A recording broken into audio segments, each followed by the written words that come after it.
Bien-aimés dans le Seigneur, Shalom. Nous sommes heureux encore ce jour de nous retrouver pour un nouveau numéro des Réma. Aujourd'hui, nous aurons une configuration différente.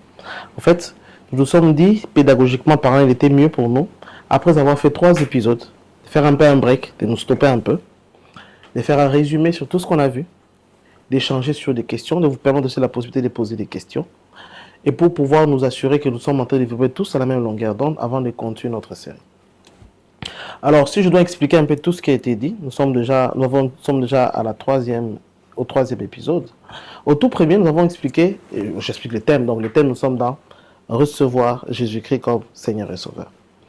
Alors, au premier épisode, l'objectif était de pouvoir expliquer son sens profond. Que signifie exactement recevoir Jésus-Christ comme Seigneur et Sauveur? Nous sommes partis d'abord de son origine. D'où est-ce que cette expression a commencé? Et nous avons compris que c'était une expression qui a commencé à la période où il y avait des inégalités sociales féodales, donc entre les seigneurs et les esclaves. Et que les seigneurs étaient des personnes qui achetaient d'autres individus qui étaient pauvres et qui les prenaient en charge totalement. Alors, il se faisait qu'ils avaient des devoirs, dont ceux de pouvoir prendre soin de leur famille. Parce que tout ce qui était en contact avec un esclave faisait partie du patrimoine du Seigneur. Alors parmi les devoirs, il y avait un devoir qui était très important, c'était celui de pouvoir se présenter à la famille de son serviteur pendant le jour ou bien quelques temps après qu'il ait mis au monde un enfant. Parce que ça faisait partie aussi de sa propriété. Alors, si on s'est situé dans l'histoire d'Abraham, précisément à l'époque où le Seigneur est allé rendre visite à Abraham lorsqu'il était en direction de Sodome et Gomorrhe. Alors, vous remarquerez ce jour-là, après qu'il ait annoncé que Sarah aura un fils, le Seigneur lui dit que l'année prochaine, à la même époque, il reviendra parce que Sarah aura un fils. Eh bien, parce que Dieu se mettant à sa position de Seigneur, il savait qu'il avait le droit de venir rendre visite au nouveau-né qui allait venir au monde. Alors, quand un esclave devait recevoir son Seigneur, il devait donc passer au peigne fin sa maison, réparer toutes les petites failles, prendre soin de se rassurer que tout est bien, afin de le recevoir. C'est de là qu'est venue cette expression. Et nous, ce n'est pas effectivement la notion d'une maison, etc., mais c'est plutôt un autre type de maison, parce que la Bible déclare que nous sommes les temples du Saint-Esprit. Alors dans ces temples-là, nous allons recevoir le Seigneur à l'intérieur. Et pour qu'il vienne en tant que Seigneur, nous devons nous rassurer que les lieux où nous allons le recevoir est digne d'être, permettez la tautologie, si les lieux où il viendra sera digne de le recevoir. Voilà. Alors, ceci consistait à revoir les motivations de son cœur, revoir tout son comportement qui ne plaît pas à Dieu, de pouvoir complètement l'élaguer afin de se rassurer que Dieu pourra ou pourrait venir maintenant habiter dans son cœur. Alors de là, nous sommes passés à un deuxième point, un deuxième épisode. C'était celui de savoir recevoir comme Seigneur et Sauveur. Pourquoi le mot sauveur? Parce que quand on dit sauveur, ça signifie qu'on est porteur d'un danger, qu'il y a un danger sur lequel il devrait nous sauver. Alors c'est là que nous avons donc précisé qu'effectivement, il vient nous sauver de la mort. La mort, nous avons expliqué, la mort, ce n'est pas le fait de ne pas exister. Nous retrouvons la mort pour la première fois dans la Bible, au deuxième chapitre de la Genèse. Lorsque Dieu place l'homme dans le jardin, il lui donne qu'une seule remarque. Il dit, évite de manger ce fruit-là, parce que le jour où tu mangeras, tu mourras. Si le Seigneur pouvait le dire, ça signifie que le problème qui sévit toute l'humanité aujourd'hui, c'est la mort. Et on expliquait ce qu'était la mort. La mort n'est pas le fait de ne pas exister, parce que tout ce que Dieu crée a toujours une durée éternelle. L'être humain ne meurt jamais, il change seulement des états. Alors, que signifie le fait de ne pas mourir? Mourir, c'est en fait avoir un mode de vie différent de ce qu'on appelle vivant. On a même dressé un tableau comparatif. On a dit, si nous sommes dans le monde où nous sommes, c'est-à-dire que si les vivants grandissent, les morts ne grandissent pas. Si les vivants bougent, les morts ne bougent pas. Si les vivants ont des cellules qui se multiplient, les morts, et ils ont des cellules qui font le sens inverse. C'est pour ça qu'ils vont jusqu'à pourrir. Et ainsi de suite. Alors, quand on projette ces choses-là dans le monde spirituel, parce que Jésus, lorsqu'il s'adresse aux disciples, il dit, si je vous explique, si vous n'arrivez pas à comprendre les choses du monde maintenant, comment serez-vous à mesure de comprendre les choses spirituelles?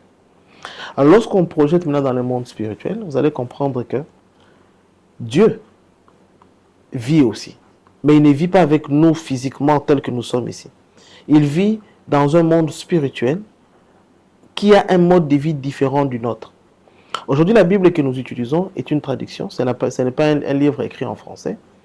Cette traduction fait que dans la langue originale, quand je parle par exemple du Nouveau Testament, quand on parle de vie, en grec, parce que le Nouveau Testament a été écrit en grec, il y a deux mots qui ont été traduits dans la Bible par vie, mais qui veut simplement dire, mais qui est différente lorsqu'il s'agit des dieux ou lorsqu'il s'agit des êtres humains.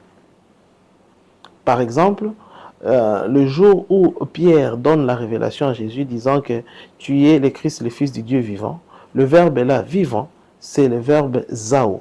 Parce qu'en hébreu, zao, c'est un verbe qui vient du substantif zoé, qui est la vie des dieux. La vie que Dieu mène dans les cieux. Ok?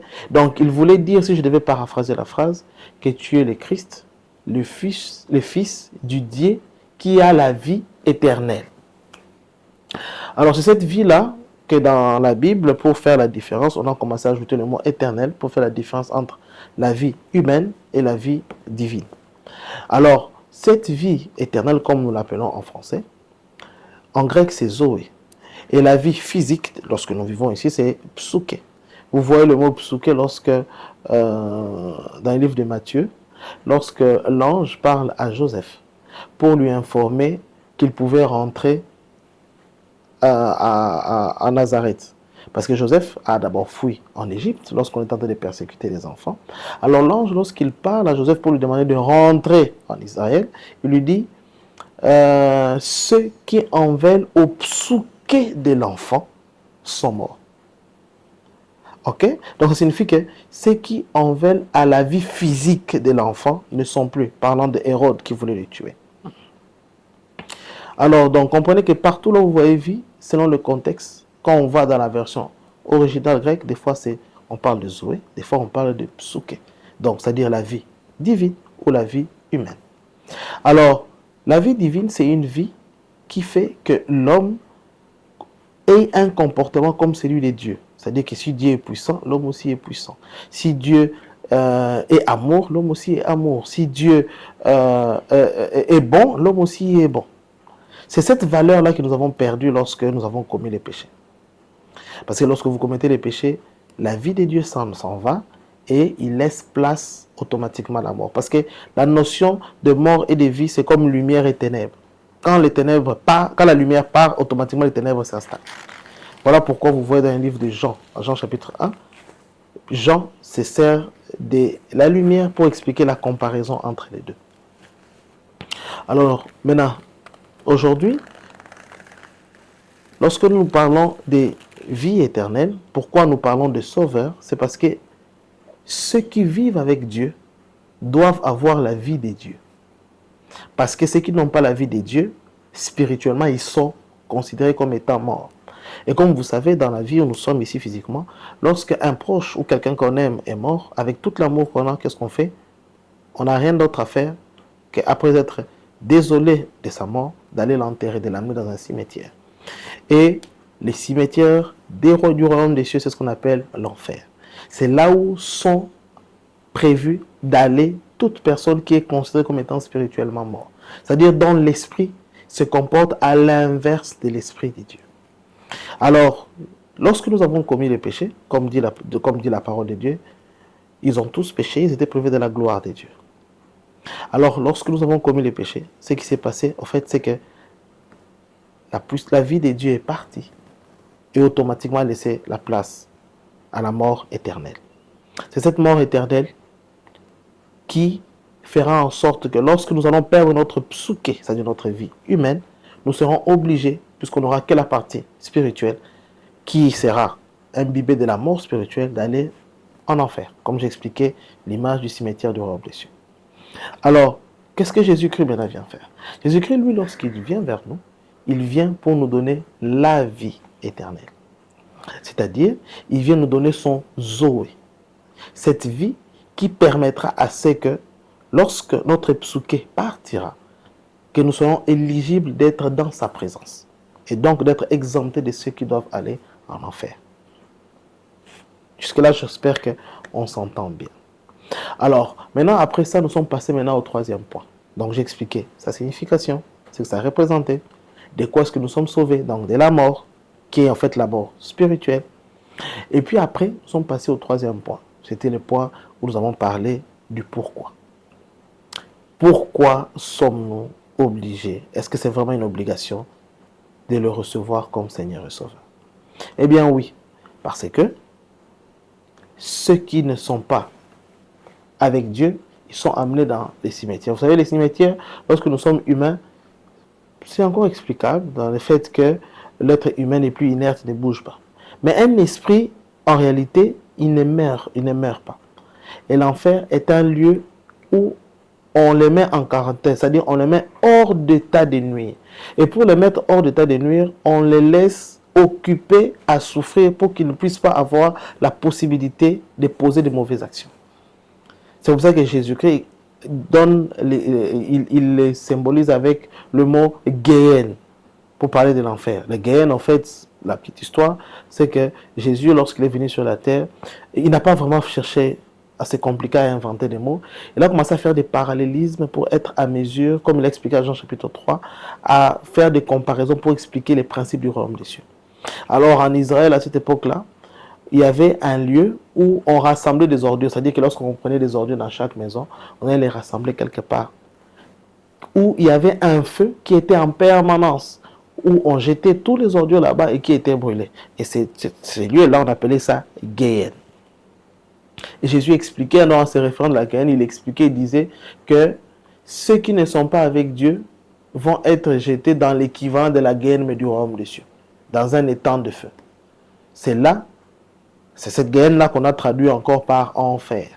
Et Dieu vient nous sauver en fait de cette Géhen-là ou de l'enfer. C'est-à-dire un lieu de tourment, où nous serons tourmentés, notre esprit sera tourmenté pour éviter que celui-ci soit porté encore à faire le mal. Parce qu'au finish, le mal existe encore sur cette terre, mais Dieu a un plan prévu pour en mettre fin totalement. Mais le problème, c'est que quand Dieu va mettre fin à la mort, c'est qu'il est obligé de détruire partout où la mort se retrouve.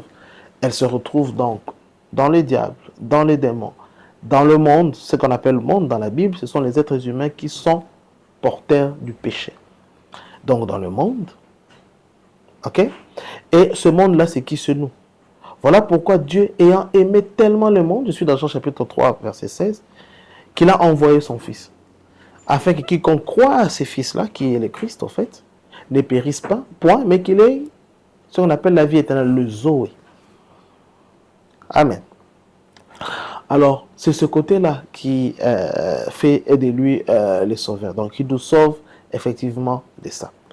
Alors, nous avons même expliqué le pourquoi, nous avons fait des parallélismes, nous avons expliqué la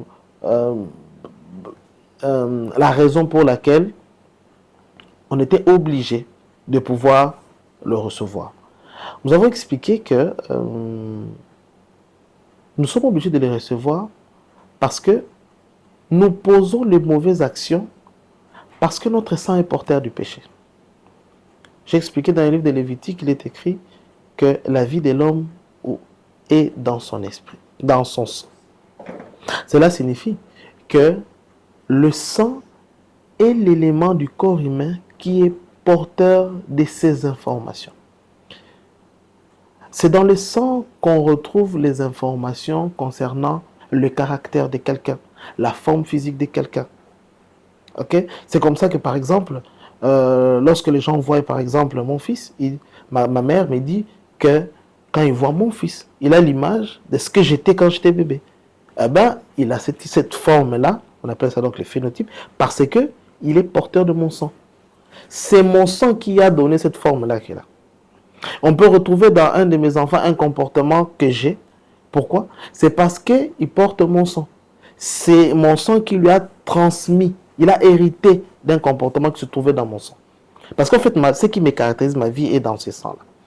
Mais ce que maintenant la science ne sait peut-être pas, c'est que le sang n'a pas que la forme physique ou le comportement, mais le sang a aussi les malédictions et les bénédictions. C'est-à-dire que si aujourd'hui je suis maudit, cette information de la malédiction va aller se poser sur mon sang. Et tout celui qui sera porteur de mon sang va aussi porter cette malédiction-là. Mais la bonne nouvelle aussi est que si je suis béni, ça signifie que la bénédiction aussi va aussi être transmise aussi dans ma génération. On voit dans la Bible des personnes qui ont été maudites et leurs enfants se sont retrouvés dans la malédiction alors qu'ils n'avaient absolument rien fait. Alors la question c'était pourquoi nous devons le recevoir? Parce que nous sommes tous porteurs du sang d'Adam, qui est un sang qui est maudit et qui fait que à cause de ce sang-là, nous sommes tous porteurs du péché, peu importe le comportement que nous avons, que nous soyons bons ou mauvais, que nous fassions de bonnes actions ou pas. Donc comprenez ici, aller au ciel, ce n'est pas l'action des actions que nous posons, c'est un problème de sang que nous portons. Alors, ce que Dieu a prévu donc comme solution pour pouvoir résoudre le problème, c'est apporter un sang qui n'appartient pas à Adam afin qu'il ne soit pas porteur du péché. Voilà pourquoi Dieu a prévu qu'un autre homme vienne sur la terre, mais sans naître du sang d'Adam. C'était celui de Jésus. Et je vais donc donner même un exemple. Je vais donner une comparaison de l'homme et la femme. Je vais faire des caricatures où j'expliquais que Adam portait toute l'humanité en lui. Et lorsqu'il est venu sur la terre, vous remarquez même qu'on a tiré même Ève de lui. Et il a commis le péché avant de mettre au monde le tout premier enfant. Ce qui a fait que tous étaient porteurs du péché. Alors, le problème du monde doit être résolu au monde. Dieu devait trouver un autre humain, mais qui n'a pas le sang d'Adam, pour faire en sorte que les gens quittent d'Adam pour se retrouver en Christ, afin qu'ils cessent de dépendre des malédictions d'Adam, mais qu'ils puissent bénéficier des bénédictions du Christ. Voilà pourquoi dans 2 Corinthiens on dit, vous connaissez la grâce de votre Seigneur Jésus-Christ, des riches qu'il était. Il s'est fait volontairement pauvre, afin que par sa pauvreté vous soyez enrichis. C'est vrai que nous voyons ça du côté financier, mais ça a un sens spirituel. La richesse, là, n'est pas seulement l'argent. La richesse, c'est l'ensemble des bénédictions qui sont en Christ Jésus. Et, étant en Christ, nous bénéficions de la même manière que nous avons hérité du malheur d'Adam. Un deuxième, qui est comme Adam, mais lui, cette fois-ci, sans péché, fait que lorsque nous naissons de lui, nous héritons aussi de ses bénédictions. C'est là même que vient même l'expression de la nouvelle naissance. Donc, nous mourons à Adam et nous naissons en Christ. Lorsque quelqu'un meurt, il n'est plus tributaire des malédictions, d'héritage ou quoi que ce soit, parce que son cycle de vie s'arrête là. Mais nous commençons à renaître de l'autre côté afin de bénéficier des bénédictions qui se trouvent en Christ. Amen. Voilà un peu le résumé de tout ce qu'on a vu pendant cette période. Nous avons l'intention d'expliquer la prochaine fois le comment. Comment on fait pour recevoir Jésus-Christ comme Seigneur et Sauveur. Mais avant d'y arriver, nous voulions vous permettre de poser des questions. Parce que nous nous sommes dit, sûrement avec ces 3 épisodes, il y a des questions importantes que vous voulez un peu ressasser, poser pour que nous puissions échanger avec. Voilà pourquoi nous avons refait un peu notre configuration. Vous voyez qu'il n'y a pas vraiment un plateau comme celui auquel nous sommes habitués chaque fois. Et peut-être que vous n'avez pas encore vu, c'est qu'aujourd'hui, il y a une personne, il y a un invité qui sera dans notre émission, et lui, il va jouer votre rôle. Donc, en fait, il est votre représentant, il est votre ambassadeur. Il est le représentant du public. Donc, il est considéré comme étant la personne qui a suivi ces 3 épisodes et qui, pendant les avoir suivis, il a retrouvé quelques petites questions, quelques zones, dans quelques points qu'on a dit, mais qu'il n'a peut-être pas très bien compris et qu'il aimerait aussi poser. Et déjà, nous vous informons, de là où vous êtes, vous savez qu'il y a toujours un numéro de téléphone au bas de notre écran. Si, après ces numéros, il y a peut-être une question qui ne sera peut-être pas évoquée à ces numéros, ne vous gênez pas de pouvoir le poser par WhatsApp. C'est un numéro qui est aussi disponible par WhatsApp. Posez vos questions et ça vous fera vraiment un plaisir de pouvoir répondre à ces questions au prochain numéro. Aujourd'hui, donc, comme vous le savez, j'ai avec moi à ces plateaux Christian Poutot. Christian Poutot qui joue le rôle donc du public et qui, ensemble, je vais donc aujourd'hui jouer le rôle de celui qui reçoit les questions et écouter s'il y a des zones d'ombre, des questions que tu aimerais poser par rapport à ce qu'on a déjà évoqué pendant ces 3 épisodes. Shalom Kwek. Shalom. Déjà, cette émission est vraiment une bénédiction pour le corps du Christ. Amen. Cette émission a apporté de la lumière sur plusieurs zones d'ombre, mais cela n'empêche pas. Cela n'empêche pas qu'il y a quelques zones, il y a encore quelques zones d'ombre, il y a encore quelques points que nous n'avons pas très bien compris. Okay. Et comme vous l'avez dit, je prends la place des téléspectateurs et j'aimerais un peu que vous puissiez nous éclaircir quelques points. Mais avant de vraiment commencer à poser nos questions, il y a vraiment une question des bases, une question importante qu'on aimerait comprendre. Parce que vous avez parlé de l'origine du pourquoi recevoir Jésus comme Seigneur et Sauveur. Et dans l'origine, vous vous êtes beaucoup plus basé sur le mot, sur la personnification du Seigneur. Et après, vous nous avez parlé du Sauveur. Donc, de quoi il nous sauve, parce qu'un Sauveur est censé sauver. Et vous nous avez parlé de la mort. Et ensuite, vous nous avez parlé de pourquoi recevoir Jésus comme Seigneur et Sauveur. Mais c'est ma vie. C'est ma vie, c'est notre vie, nous les téléspectateurs. Et on aimerait savoir, je peux vivre ma vie à 100%. Déjà que Dieu nous donne le libre arbitre de choisir. Donc nous avons un choix à faire, soit le recevoir ou pas. Oui, c'est pas obligatoire. Voilà. Et on aimerait savoir, quelle est l'importance de recevoir Jésus comme Seigneur et Sauveur? L'importance, il est double. Le premier importance, d'abord, c'est que, c'est ce qui est plus important, c'est ce qu'il faut vraiment savoir, c'est que le premier important, c'est d'abord le fait que nous bénéficions de l'amour de Dieu.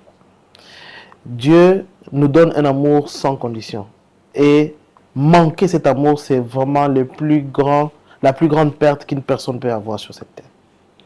Dieu, s'il y a un mot qui peut définir Dieu, c'est l'amour. Donc la première chose, premier avantage que nous avons, c'est d'abord ce que nous recevons. Mais aussi, il n'y a pas que ça. Il y a aussi un autre danger que nous allons avoir, pour lequel nous allons vivre. C'est quoi? C'est le malheur de souffrir éternellement. En fait, Dieu a créé l'homme à son image et à sa ressemblance, tel qu'il est écrit dans Genèse chapitre 1. Mais l'homme qu'il a créé à son image, s'il est vraiment à son image et à sa ressemblance, ça signifie que si Dieu est éternel, l'homme l'a aussi créé pour qu'il les ressemble. Donc l'homme aussi est éternel. Parce qu'en réalité, ce qui est en l'homme, c'est l'esprit, tel qu'il dit le livre de Job. Mais maintenant, l'éternité de l'homme, c'est au niveau de son esprit. Son esprit ne meurt pas. Son corps aussi, il meurt, mais Dieu a prévu encore un plan pour régénérer notre corps. Maintenant, il fait que sur la terre des humains ici, nous n'avons peut-être qu'ici au maximum, si c'est trop vraiment, 100 ans de vie. Mais après les 100 ans de vie, nous avons une éternité qui se suit après. Le malheur de l'être humain, c'est que les temps qu'il passe sur la terre déterminent les temps qu'il passera dans son éternité. Et ça fait que le péché que nous héritons de Adam fait déjà que nous sommes voués à passer notre éternité en enfer, chez l'ennemi. Alors, le challenge ici, c'est quoi? C'est comment faire pour que nous ne puissions pas nous plaire pendant 100 ans et être malheureux pour tous les restes de notre vie. Parce que, comme je vous ai expliqué, l'homme n'a pas un délai limité. L'homme est créé de manière éternelle. C'est pour ça qu'il ressemble à Dieu. Mais seulement son corps physique est temporel. Mais son esprit, ce qui fait de lui, est éternel. Alors le danger, c'est quoi? Pourquoi c'est nécessaire? C'est nécessaire parce que il est important de se plaire sur le monde où nous sommes, mais il est encore mieux que les plaisirs que nous prenons ici ne nous empêchent pas d'être heureux éternellement auprès de l'Éternel. Et pour être heureux auprès de l'Éternel, il faut avoir la vie de Dieu, comme j'expliquais, ce qu'on appelle le Zoé en grec. Et la vie de Dieu, nous l'avons perdue lorsque nous avons commis les péchés. On n'a aucun autre moyen de le recevoir si Dieu ne nous le donne pas. Quand nous le recevons, au fait, c'est quoi? C'est qu'il vient entrer avec cette vie-là qui nous redonne la vie. Et en nous redonnant cette vie-là, nous devenons éligibles des vivants spirituels. Je ne sais pas si mes mots sont très compliqués. Mais en fait, en bref, c'est que c'est utile parce que, premièrement, on bénéficie de la vie, de l'amour de Dieu. Et deuxièmement, c'est que si nous ne le recevons pas, il y a un châtiment ou un malheur éternel qui est réservé à tous ceux qui ne sont pas unis à Dieu. Voilà un peu ce que je peux expliquer en peu de mots. Merci beaucoup, Kwek. Vraiment, c'était beaucoup plus clair.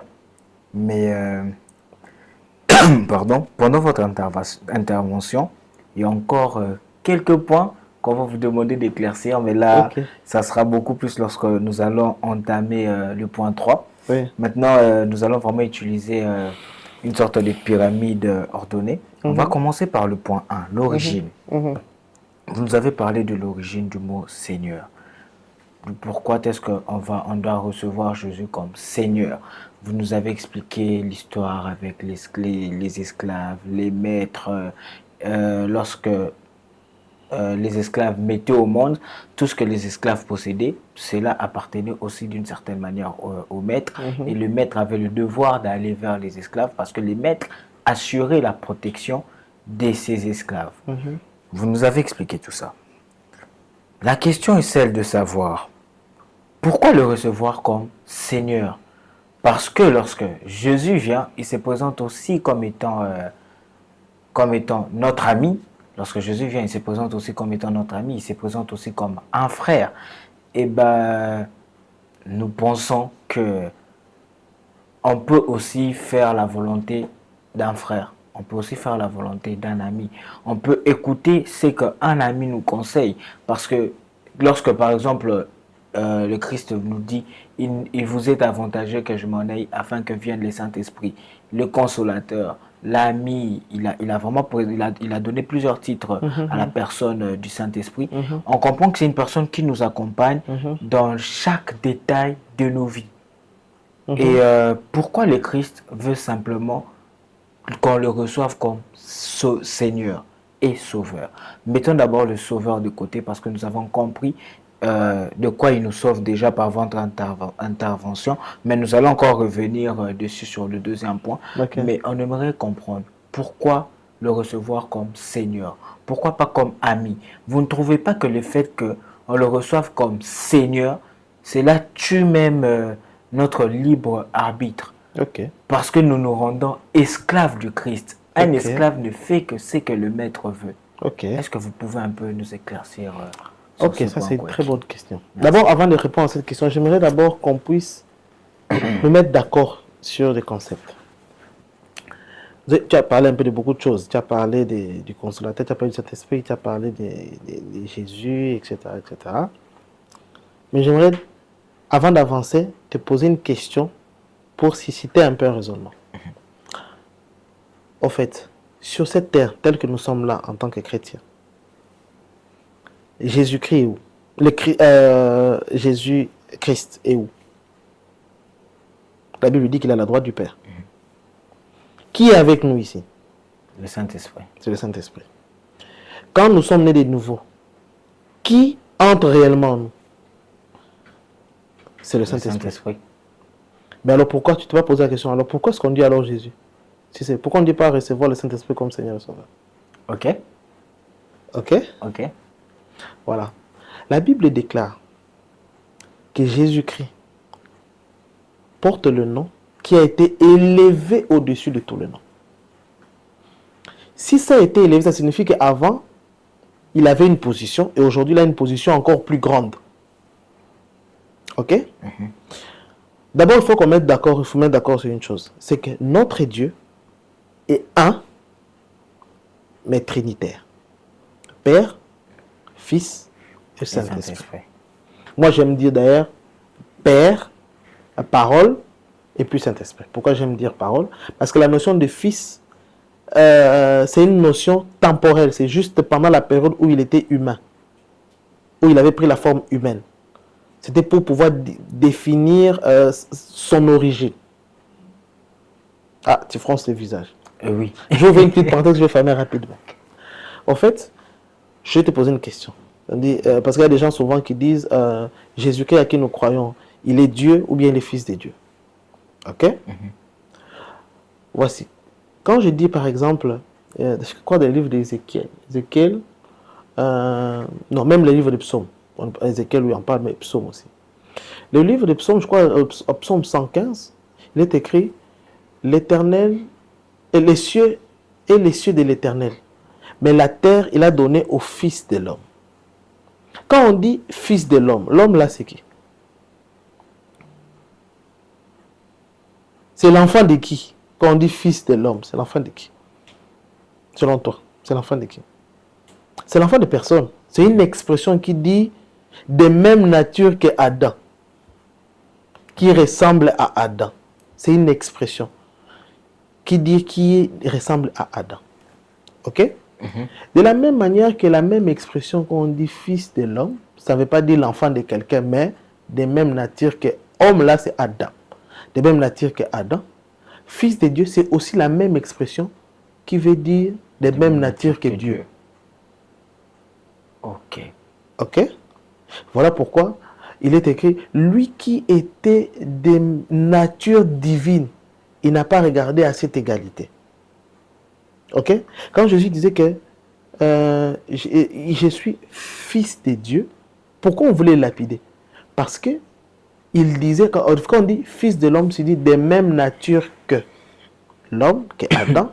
Quand il dit fils de Dieu, il dit de même nature que Dieu. Même dans le livre de Jean, je crois, Jean chapitre 8, où il dit, oh, toi tu n'es qu'un humain et tu veux te faire prendre pour Dieu. Tu vois? Parce que quand il se présentait comme étant fils de Dieu, ça ne voulait pas dire l'enfant de quelqu'un. Ça voulait dire Dieu, en d'autres mots. Ok? Alors, maintenant, c'est Dieu-là qui s'est incarné sur une chair humaine. Il a porté le nom de Jésus, qui signifie Dieu sauve. Ok? Maintenant, quand il est revenu à la vie et qu'il est montré à la droite du Père, le mot là, Jésus, ok, a été élevé pour ne pas identifier que la personne de Jésus-Christ qui a vécu sur la terre, mais pour identifier Dieu. Ok? Quand je dis Dieu, c'est-à-dire je parle de trois en un. C'est ça la notion, c'est ça ce que signifie, ce nom a été élevé. Ok? J'aime souvent dire, l'exemple c'est que aujourd'hui, quand tu dis Jésus, si le Père et le Fils Saint-Esprit sont à un, si je peux les situer à un endroit, bien que je réfléchis à la manière des hommes, s'ils pouvaient être à un endroit là, j'ai dit Jésus, ce seraient les trois qui vont se retourner pour regarder. Pourquoi? Parce que Jésus n'identifie pas que la parole, et le Père, et le Fils, et le Saint-Esprit. Voilà pourquoi, ayant compris cela, les apôtres, lorsqu'ils baptisaient, ils ont compris que baptiser au nom de Jésus est équivalent de baptiser au nom du Père et du Fils et du Saint-Esprit. Parce que ce nom-là a été élevé pour identifier le nom de Dieu. Donc, c'est la raison pour laquelle quand nous disons en fait nous recevons Jésus, ce n'est pas en fait la parole qui entre en nous. Parce que la parole est assise à la droite du Père. Mais c'est plutôt le Saint-Esprit qui vient en nous. Mais plus que Saint-Esprit est aussi Dieu et fait partie de la divinité que Jésus représente aujourd'hui. Les noms là. Ok? C'est comme ça que nous disons, nous recevons Jésus-Christ comme Seigneur et Sauveur. Mais il ne faut pas voir la personne de l'homme de Galilée. Il faut voir Dieu.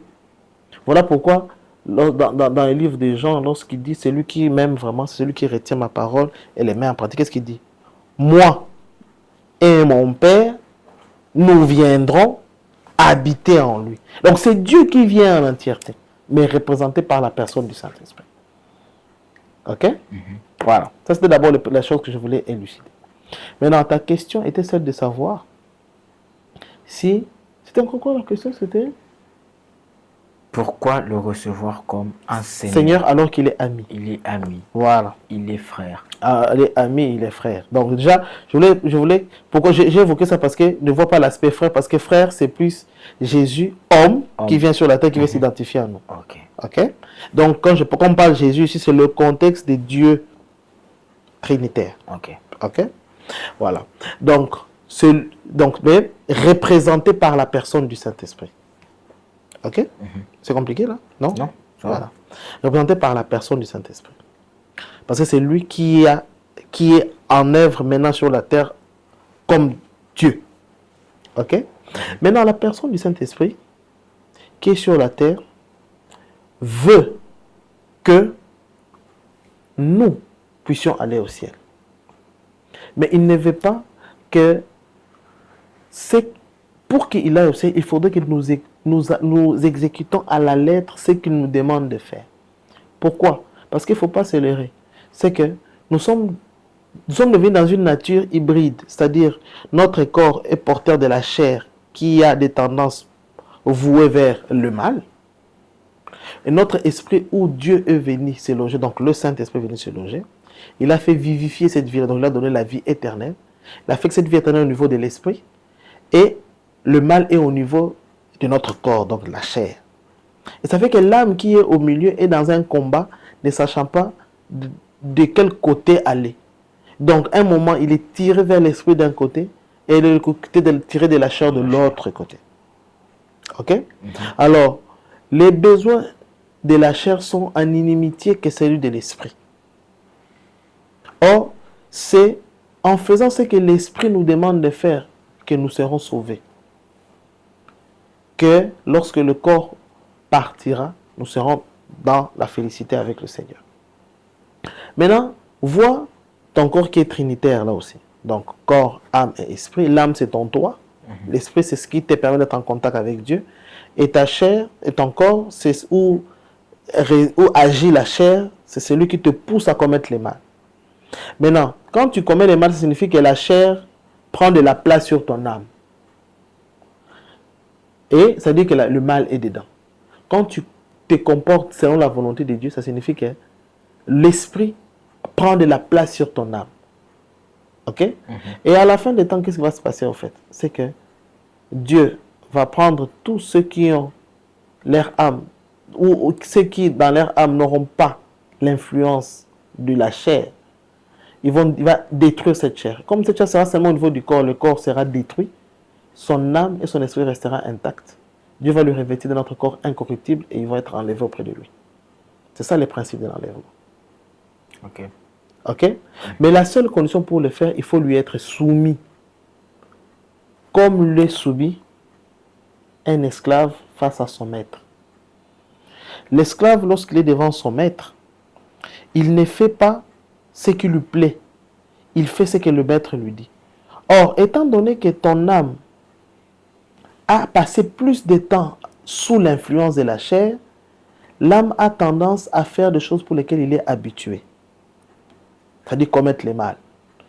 Ton esprit le poussera à faire des choses qui seront pour lui des corvées.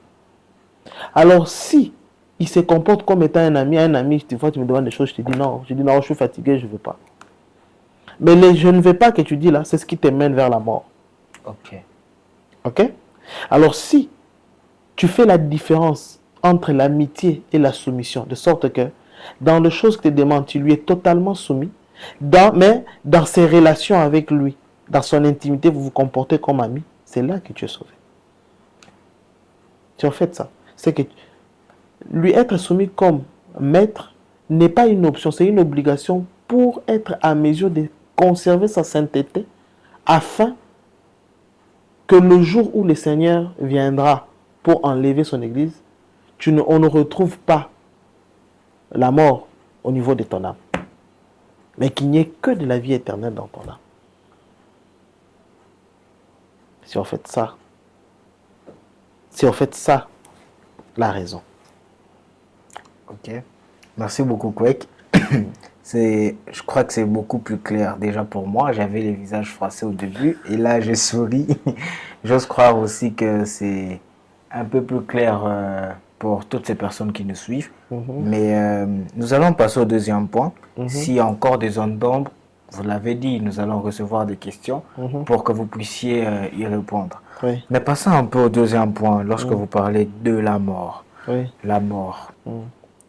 Avant vraiment de poser ma question, vous l'avez expliqué, mais j'aimerais vraiment très brièvement que vous nous dites, quand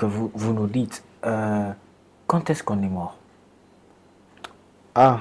C'est dès notre naissance que non, on vient au monde en étant mort. Parce que vous avez parlé de la Zoé qui a quitté l'homme après les péchés. Donc, lorsque nous naissons, on est mort. Spirituellement. Spirituellement. Mais pas physiquement. Pas physiquement. Oui. Spirituellement, nous sommes morts. Oui. Quand est-ce que nous vivons spirituellement? Lorsque nous vivons spirituellement, lorsque nous commençons à manifester le fruit de l'esprit. C'est pas en recevant Jésus. Effectivement. Pour manifester les fruits de l'esprit, il faut le recevoir. Donc, je peux recevoir Jésus. Donc, je reçois Jésus. Je ne vis pas. C'est lorsque je commencerai à manifester les fruits de l'esprit que je commencerai à vivre. Non, alors je n'ai pas bien expliqué. Voilà. Je prends une bonne position pour expliquer. Merci beaucoup. Voilà. Il y a ceci. Je nais de nouveau. Comment je nais de nouveau? Lorsque je le reçois comme Seigneur et Sauveur. Comprends recevoir comme Seigneur et Sauveur comme si tu étais dans une pièce qui était dans l'obscurité. Ok? Peut-être ceux qui nous suivent en Europe ont du mal à comprendre ça. Les problèmes d'électricité qui partent, etc. Mais chez nous, ici au Congo, en Afrique, chez nous, il arrive des jours où on a des coupures d'électricité. Alors, supposons que vous êtes dans une salle où il y a coupure d'électricité. Donc, on est complètement dans le blackout, le noir. Et puis, une personne s'amène avec un projecteur de l'extérieur. Il vient avec le projecteur de l'extérieur. Quand il entre dans la pièce, ces projecteurs-là chassent complètement les ténèbres ou l'obscurité qui était dans cette salle-là. Alors, considère cette lumière-là comme étant la vie et la mort comme étant cette obscurité-là. C'est ce qu'explique Jean dans Jean chapitre 1. Il dit, au commencement, tout au début, au commencement était la parole. La parole était avec Dieu, elle était Dieu. J'aime la partie où il dit, en elle, il y avait la vie. La vie est la lumière du monde. En fait, ça c'est une expression, comme on dit en grec, mais si je dois parfois je dis, en elle il y avait la vie. La vie est comparable à la lumière du monde, telle que la lumière, lorsqu'elle brille, face aux ténèbres, les ténèbres ne l'ont point reçue, comme dit d'autres versions. Quand vous lisez la version Semeur, il dit ne l'ont point étouffé. Donc ça veut dire que l'obscurité ne peut pas dire que quand la lumière vient, il empêche que la lumière ne puisse briller. Non. Quand la lumière vient automatiquement, il gagne toujours. Tu vois? Et cette lumière-là, c'est comme ça que se comporte en fait la vie éternelle. C'est-à-dire que lorsque Dieu vient avec son Zoé, il vient en toi quand il entre, c'est comme si la lumière apparaissait dans la pièce où tu es. Automatiquement, tout ce qui est ténèbres, donc tout ce qui est comme action de l'ennemi, disparaît. Là, tu as la vie éternelle. Là, tu es sauvé. Ok? Mais là, il s'est fait maintenant ceci. Il s'est fait que tu peux être sauvé réellement, tu es sauvé. Si tu meurs tout de suite, c'est bon. Mais des fois, il y a un temps qui se glisse entre le moment où tu nais de nouveau et le moment où tu vas mourir physiquement. C'est cette gestion-là de la vie éternelle qui pose maintenant problème. Tu as directement la vie éternelle, tu es sans péché, tu es saint, exactement comme Dieu, dès le moment où tu le reçois comme Seigneur Sauveur. Le Saint-Esprit vient en toi, tu es totalement saint. Ok? Mais maintenant, tu commences à suyer cette sainteté-là dès le moment où tu commences encore à pécher. Et ça te disqualifie. Maintenant, pour que tu ne puisses pas continuer à pécher, le travail que tu dois faire, c'est que tu dois commencer maintenant, pour conserver cette robe blanche, comme dit le livre d'Apocalypse, tu dois commencer à avoir le comportement de Dieu. Mais ton corps étant voué au mal à cause de la chair qui a de la domination sur toi, tu ne peux dominer sur la chair que lorsque l'esprit prend de la place. Ok? Si je suis dans cette pièce ici, je ne peux pas, j'éteins la lumière parce que la lumière a fait 10 ans, il va prendre du temps pour que ça devienne les ténèbres. Non, dès que j'éteins, c'est directement le blackout. Les ténèbres prennent automatiquement de la place. Il faudrait qu'il reste allumé pour que la lumière reste en permanence sur les lieux. Tu vois? Donc, c'est un peu ça. C'est que, ami, c'est ami pour les relations. Parce que Dieu ne veut pas que tu te soumettes à lui par contrainte. Il veut que tu prennes plaisir de te soumettre à lui. Mais, il faut que tu sois soumis. La notion de maître et esclave, c'est la manière, en fait, la façon dont tu te soumettras, qui fera en fait cette relation-là. Ok, merci. Encore une fois. Sauf que ce n'était pas notre question. Ok. C'était que l'introduction de notre question sur le point de la mort. Donc, vous nous avez fait comprendre que on est mort spirituellement. On a la vie lorsque l'on reçoit Christ, qui est la lumière qui chasse les ténèbres. Parce que si je dois t'expliquer, on est mort spirituellement parce que la mort est dans notre sang. On va en parler au point 3. Ok. J'ai une question. Oui. Nous avons une question. Je né mort. Je suis né mort. Je reçois Christ, j'ai la vie. Mais vous avez parlé de, lorsqu'on éteint la lumière, cela ne demande pas à prendre du temps pour que l'obscurité s'installe. C'est automatique. Exact. Donc, qu'est-ce qui peut faire que nous mourions encore spirituellement? C'est les péchés, tout comme Adam et Ève. Lorsque je pêche, je peux dire que je suis mort spirituellement. Oui. Au moment où je pêche. Oui, parce que le salaire du péché, c'est la mort. C'est ce que dit la Bible. Au moment où je pêche, je meurs. Oui. Donc, on peut dire que la vie chrétienne, désolé d'utiliser le mot, on peut dire que la vie chrétienne est une vie zombie. Je meurs, je ressuscite, je meurs, je ressuscite. Parce que, on va se le dire, depuis que l'on reçoit Jésus, vous avez dit, jusqu'au temps de notre mort physique, je ne sais pas, à moins qu'on soit un super chrétien, ça arrive de pécher. Donc, lorsqu'on pêche, on meurt et après, on ressuscite. Je ne sais pas. Expliquez-moi, vous comprenez un peu ce que je veux dire par là. D'abord, avant de t'expliquer, je vais d'abord élucider un peu par rapport à nos téléspectateurs. Il est vrai qu'aujourd'hui, il y a deux courants théologiques. Il y a un courant qui sous-entend que lorsqu'on est né de nouveau, lorsqu'on a la vie éternelle, on ne la perd pas, parce que c'est la vie éternelle. Et il y a un autre vent théologique qui dit que la vie éternelle, c'est bon, tu es sauvé, mais tu dois continuer à mener une vie de sainteté. Si tu ne mènes pas une vie de sainteté, la mort va reprendre de la place et puis tu seras disqualifié pour aller au ciel. Alors, moi, je donne ma position. Moi, je suis de la deuxième position. Donc, je crois que la vie éternelle, on l'a. Et on est saint tout de suite dès qu'on le reçoit comme Seigneur et Sauveur. Mais si on ne vit pas dans la sainteté, automatiquement, on est disqualifié pour aller auprès du Seigneur. Ok?